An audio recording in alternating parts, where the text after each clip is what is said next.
سلام تعنا هبلنا بيتسب جوز تي في علتاو زينا حزنا لكم قريبنا لنا نچانلنا حدش تزخونكم سبسكرايب نمدباتنا دما شيرن لايكن بمقبار بيتسب كتكونوا بخبر نعدم فلما قنا قند نطبتات زينا زعلت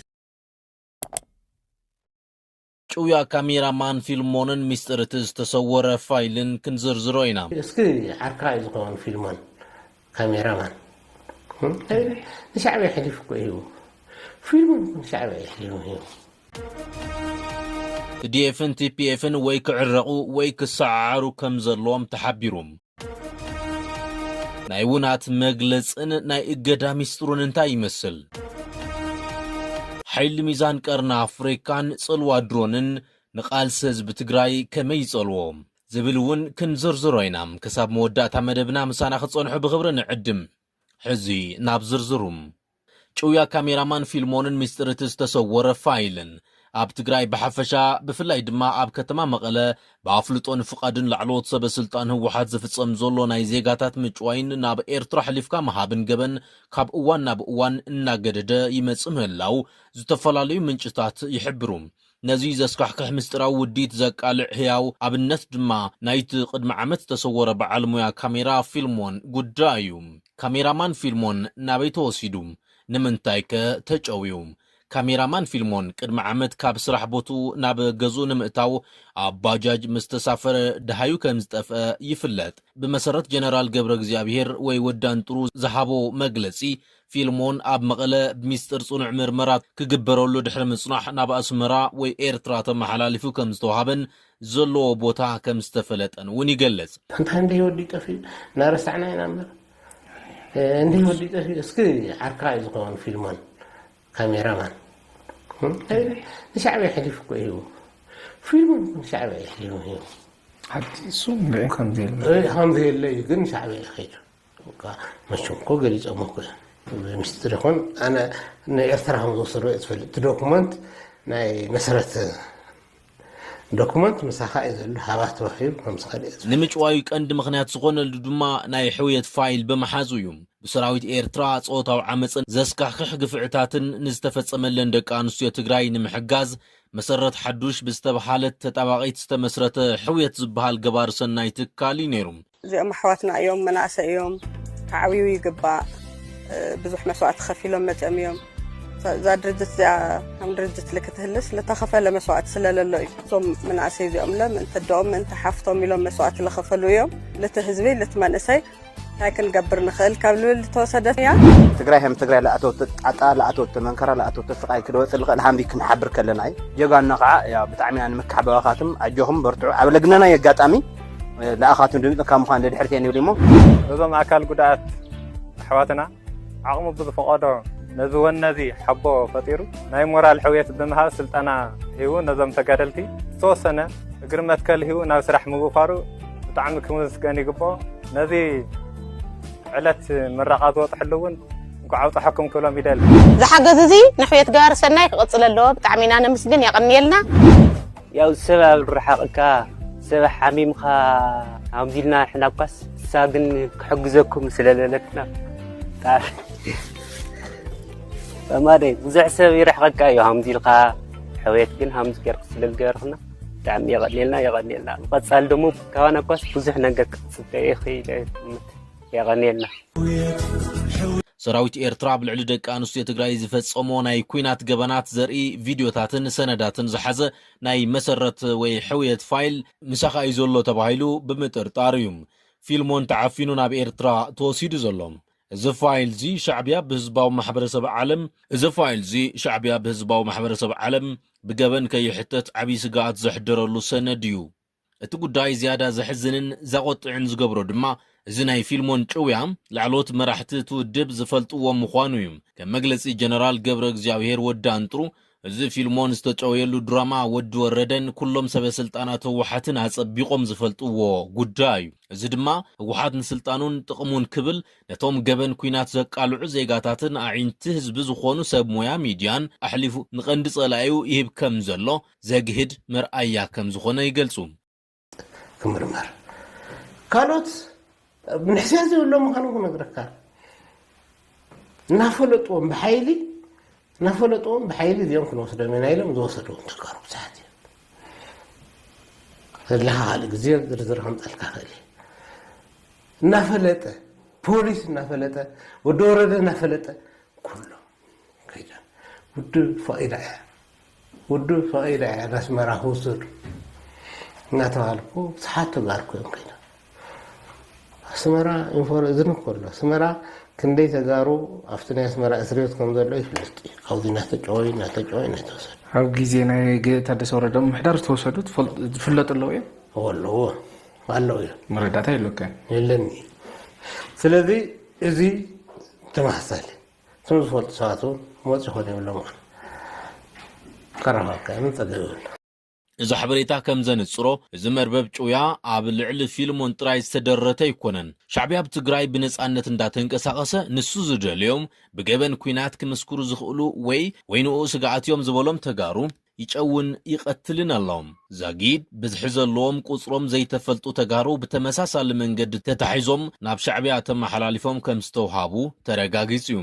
ጉዳይ ካሜራማን ፊልሞን እቲ ፖለቲካዊ ውዲት ክሳብ ክንደይ ጥልመት ዝመልኦ ምዃኑ ዘመላኽት ጥራይ ዘይኮነስ ኣብ ትግራይ ፍጹም ናይ ድሕንነት ውሕስና ከም ዘየለ ዘነጽር እዩ ተባሂሉ እቲ ስርዓት ኤርትራ ዝፈጸሞ ገበናት ኩናት ንምሕባእ ዝገብሮ ዘሎ ናይ ሰነዳትን መስኻኽርን ናይ ምጥፋእ ዘመተ ብቐጥታ ብደገፍ ጉጅለ ህወሓት ይፍጸም ምህላው ነቲ ጉዳይ ኣህጉራዊ ትኹረትን ህጹጽ ስጉምትን ዘድልዮ ከቢድ ገበን ይገብሮ ተባሂሉ እዚ ከምዚ ልንከሎ መጻዕ ዕድል ትግራይ ኣብ ኢድ ወታደራዊ ዓቕማ እዩ ሓይልታት ምክልኻል ትግራይ ንሓይል ሰላም ትግራይን ማለት እውን TDF-ን TPF-ን ወይ ክትዓረቑ ተዘይኮይኑ ድማ ክሰዓዓሩ ይግባእ ዝብል ድምፂ ይስማዕ ኣሎም ህልው ኩነታት ፖለቲካውን ጸጥታውን ትግራይ ብዝምልከት ኣብ ውሽጥን ወፃእን ዝርከቡ ተንተንትን ተዓዘብትን ዝተፈላለዩ ርእቶታት ይህብዎ ኣሎም ካብዞም ርእቶታት እቲ ዝዓበየን ልዑል ቆላሕታ ዝሓትትን ዘሎ ሓሳብ ነፃ ፖለቲካ ትግራይ ክውሰን ዝኽእል ብወታደራዊ ሓይል ጥራይ እዩ ዝብል እዩ ኣብዚ ሕጂ እዋን ፖለቲካ ትግራይ ኣብ ኣዲስ ኣበባ የለን ብተመሳሳሊ ድማ ኣብ መቐለ ብዝግበሩ ናይ ቃላት ኩናትን ድሕረ ባይታ ዘይብሎም ዘተታትን ክመሓደር ከም ዘይኽእል ዝተፈላለዩ ወገናት ይገልጹ ቀንዲ መፍትሒ ናይ ዝሕጂ ዝረአ ዘሎ መስሓብን ንቕድሚት ናይ ምስጓም ስንፍናን ሰራዊት ትግራይ ጥራይ ምዃኑ እዩ ዝሕበር ዘሎም ነዚ መፍትሒ ንምምጻእ ድማ ኣብ መንጎ ክልቲኦም ዕጡቋት ሓይልታት ማለት እውን ሓይልታት ምክልኻል ትግራይ TDF-ን ሓይል ሰላም ትግራይ TPF-ን ዝረአ ዘሎ ሓጓፍ ክጸብብ ከም ዘለዎ ይንገረሎም ብመሰረት ዝርኢቶም ካብዞም ክልተ ነገራት ወጻኢ ሳልሳይ መማረጺ የለን ቀዳማይ መማረጺ ስምምዕን ውህደትን ንዞም ሰራዊት ክልቲኦም ሓይልታት ብሰላማዊ መንገዲ ተመኻኺሮም ናብ ሓደ መሪሕነት ምምጻእ ክተዓረቑን ክወሃዱን ኣለዎም ዝብል እዩ እዚ ድማ ሓድነት ሰራዊት ብምርግጋጽ ፖለቲካዊ ርግኣት የምጽእ ይብሉ ካልኣይ መማረጺ ምስዓር እቲ ቀዳማይ መማረጺ ዘይኸውን እንተኾይኑ ድማ ሓዲኦም ነቲ ሓደ ብቕልጡፍ ክስዕሩን ሙሉእ ቁፅፅር ክሕዙን ኣለዎም ዝብል ዘሰክፍ መማረጺ እዩ ከመይሲ ኣብ ሓደ ዞባ ክልተ በበይኑ ዝእዘዝን ዘይተዋሃደን ሓይሊ ምህላው የትግራይ ናብ ዝኸፍአ ምስሕሓብን ድሕረትን የውርዳ እምበር ዘምጽኦ ረብሓ የለን ዝበሉ እኳ እንተኾኑ እዚ መማረጺ ግን ኣብ መንጎ ክልቲኦም ብፅዓት ዝግበር ደማዊ ኩናት ዘይሩ ኣዶ ትግራይ ዘንብዕን ሓይል ሰብ ትግራይ ዘመናምንን ዘየድሊ ከንቱ መስዋዕትነት ከም ዝኾነን ግን ክስመረሉ ኣለዎ ከምቲ ተንተንቲ ዝሕብርዎ እቲ ሕዚ ዘሎ ፖለቲካዊ ቅልውላው መዕለቢ ክረክብ እንተኾይኑ ፖለቲካዊ ስልጣን ካብ ማእኸላይ መንግስቲ ኣዲስ ኣበባ ወይ ካብ ውሱን ናይ መቐለ ቢሮታት ክጽበ የብሉን በዛ ዕድል ትግራይ ክውሰን ዝኽእል እቲ እንኮ መፍትሒ ዝኾነ ብዙሕ መስዋዕትነት ዝተሃንጸ ወታደራዊ ዓቕሚ ጥራይ እዩ ስለዚ TDF-ን TPF-ን በአጋጣሚ ናብ ሓደ መንገዲ መጽዮም ነቶም ንትግራይ ደጋጊሞም ዘንብዕዋ ድኹማት መራሕቲ ክጸራርጎም ኣለዎ ዝብል ጥንኩር መልእኽቲ ሚዛን ይደፊ ዘሎም ሰራዊት ትግራይ ብየማነ ጸጋም ዝወሃቡ ዓርሰ ቅትለታዊ ልእኽቶ ሒዙ ሕድሕዱ ካብ ዝዳመ ሓቢሩ ኣብቶም ምንጭ ኩሉ ጸገማት ዝኾኑ ኣካላት ከተኩር ከም ዝግባእ ብሄራዊ ጻውዒት ቀሪቡሎም ኣብ ዝቕጽል ዜና እንትንሓልፍ ውድብ ናጽነት ትግራይ ኣብ ዘውፅኦ እዋናዊ መግለጺ መሰረት ሕገ ደንቢ ትውድብ ዓንቀጽ 42 እዝባር 7 ተወኪሱ ዶክተር ገብረ መድህን ናይተ ገብረ ስላሴን ካብቲ ውድብ ከም ዝሰጉጎም ኣፍሊጡሎም መግለፂ እቲ ውድብ ከም ዘረድኦ ካብ ግንቦት 29 2018 ዓ.ም ጀሚሩ ኣብዞም ውልቀ ሰባት ዝተገብረ ምንቅስቓስ ይኹን ዝተፈረመ ናይ እግድ ደብዳቤ ነዚ ውድብ ከም ዘይምልከት ኣገንዚብሎም እቶም ተሰጉጎም ዘለዉ ኣካላት ቦርድ መረፃ ዘይፈልጦ ሕጋዊ ጉባኤ ብምክያድ ነቲ ውድብ ናብ ሕጋዊ ኣፍልጦ ቅልውላው ከም ዘእትውዎ ዝገለጸት መግለፂ ብተወሳኺ ብዕለት 15 ታሽዓወርሒ 2018 ዓ.ም ናይ ውድብ ማሕተም ብምጭብርባር ውድብ ፈሪሱ እዩ ዝብል ናይ ሓሶት መግለፅን ሚድያታት ከም ዘርግሑን ነቶም ኣብ ውሽጥን ወፃእን ዘለዉ ኣባላት ናይ ድሕንነት ዞባ ክንፈጥረልኩም ኢና እንተዘይኮይኑ ግን ዘጋጥም ነገር ሓላፍነት ባዕልኹም ትወስዱ ብምባል ከም ዘፈራርሑ እውን ኣቃሊዑም ብዛዕባ ፖለቲካዊ ቅዋሙ ዝጠቐሰ ውድብ ናጽነት ትግራይ ድሕሪ ስምምዕ ሰላም ፕሪቶርያ ንናጽነት ትግራይ ዘማእኸሉ ስትራቴጂካዊ ዕላማታት ንኣብነት ውደባ ሓይሊ ምክልኻልን ፖሊስ ርክብ ወፃእን ኣጽዲቑ ከም ዘለውን ኣዘኻኺሩ ይኹን እምበር ጉጅለ ህወሓት ንህዝቢ ትግራይ ካብ ኩናት ናብ ካልእ ዘይተፈልጠ ኩናትን ጥፍኣትን ይመርሖ ከም ዘሎ ብምኽሳስ ምስ ዝጉጅለ እዚ ዝኾነ ይኹን ሕጋዊ ይኹን ፖለቲካዊ ጥምረት ከም ዘይብሉ ኣረጋጊጹ ኣብ መወዳእታ መላእ ኣባላትን ደገፍትን ካብዚ ናይ ኩናት ዕንደራ ባዕሎም ከርሕቑን ንውድቦም ካብ ጥፍኣት ከድሕኑን ጻውዒት ቀሪቡሎም ናብ ናይ መወዳእታ ዜና እንትንሓልፍ ኣብ ሰሜናዊ ክፋል ኢትዮጵያ ዘሎ ወተሃደራዊ ምንቅስቓስ ካብ ናይ መሬት ውግእ ህይወት ኣሽሓት ዜጋታት ናብ ዝበልዕ ሓይሊ ኣየር ይሸጋገር ከም ዘሎ ተገሊጹ እዚ ለውጢ እዚ ብልዑል ናይ ቴክኖሎጂ ጸብለልታ ብዝተወደበ ናይ ሎጂስቲክ ቀረብ ዝምራሕ ብምዃኑ የረድእ ስርዓት ብልጽግና ኣብ ዝሓለፈ ሰሙን ኣብ ልዕሊ ፖለቲካውን ወተሃደራውን መራሕቲ ትግራይ ናይ ድሮን ስለያን ስዒቡ ድማ ኣብ ከባቢ ገምሃሎ ዝወሰዶ መጥቃዕትን ሓይሊ ኣየር ክንደየናይ ከይዲ ውግእ ከም ዝቕይር ዘመላኸቱ ተባሂሉ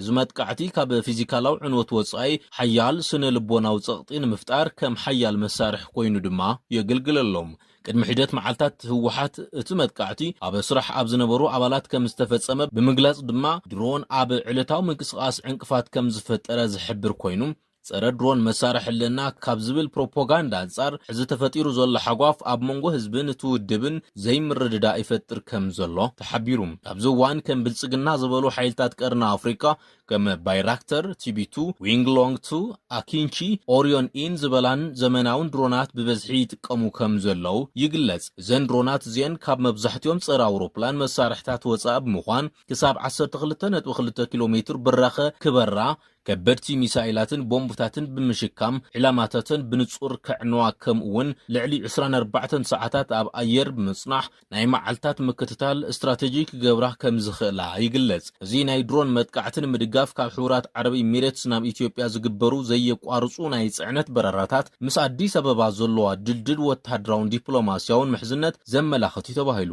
ንስርዓት ብልጽግና ናይ ጥይትን ቴክኒካዊ ሓገዝን ወሕዚ ከየቋረጽ ውሕስና ዝህቡ እዮም ድማ ተባሂሉ ኣብ መወዳእታ ኣብ ባህር ዳር ዝርከብ ናይ ድሮን መዕረፊ ኣብ ሓፂር እዋን ካብ 1 ናብ 3 ምዕባዩን ኣብ ውሽጢ ዓዲ ድሮን ምፍራይ ምጅማሩን ብልጽግና ነዚ ዓቕሚ እዚ ከም ግዝያዊ ታክቲክ ዘይኮነስ ንነዊሕ እዋን ናይ ኣየር ጸብለልታን ምዕቃብ ከም ቀንዲ ስትራቴጂካዊ ዓንዲ ይጥቀመሉ ከም ዘሎ የነጽር ብሓፈሻ እዚ ልዑል ናይ ቴክኖሎጂ ዓቕሚ ምስ ሓያል ናይ ወፃኢ ሎጂስቲክን ህንጸት መሰረተ ልምዓትን ተደሚሩ ናይቲ ዞባ ወተሃደራዊ ሚዛን ብዝለዓለ ደረጃ ናብ ሓደ ወገን ከም ዛዝወ ዝገልጽ እዩ እዚ ናይ ድሮን ጸብለልታ እቲ ዕጥቃዊ ቃልሲ ኣዝዩ ከቢድ ከም ዝኸውንን ምንቅስቓስ መራሕቲ መሬትን ትሕቲ መሬት ጥራሕ ክኸውን ከም ዝገደድን ዘመላኽቱ ተባሂሉ ክቡራት ሰማዕትና ንሎም ዘዳለናዮም ዕለታዊ ፍጻመታት ኣብዚ ንዛዝም ኣብ ዝቕጽሉ ብኻልእ ርእሰ ጉዳይ ክሳብ ንራኸብ ሰላም ግዕዝ ቲቪ ልሳን ህዝቢ